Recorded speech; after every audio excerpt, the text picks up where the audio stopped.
سلام بچه ها، خیلی خوش اومدین به این ویدیو. من یه چند روز ویدیو نداشتم واسه همین نمیتونستم. لطفا منو ببخشید که امروز اومدم یه ویدیو خیلی جدید بزنم. قبل از شروع لطفا لایک کنین و ساب کنین. آقا این بود دیگه. این اولین دستگاهه. حالا این دستگاه چیه؟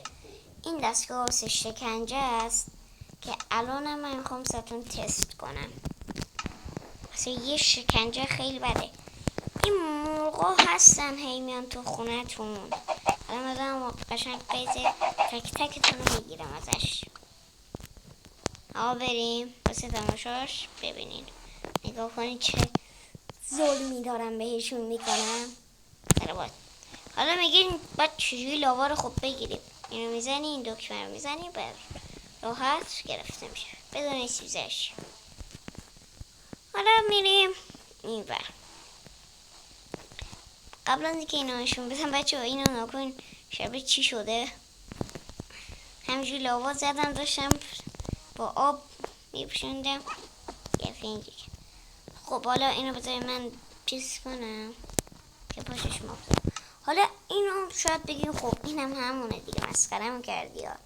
ولی نه، این فرق داره. مثلا من کریپر میذارم، خطرناک ترین موب البته خطرناک که دوست داشت ویدرم حساب کنم. یا امام وات زنده مونده. خب با اینو خداحافظی میکنیم. آقا یه فاتحه بخونین که بریم. بسم الله میرم. خب بریم. امروز روز قیز گرفتنه. خونه ما رو میترکوندین. تو چی میگی؟ باشه رسیم کوچولو هم اومدن به بازی اضافه شده.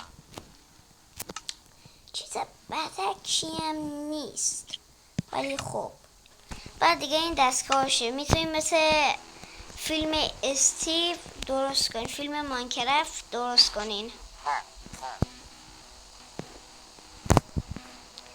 لایک هم که لایک کنین، ساب کنین و بدرود تا ویدیو بعد.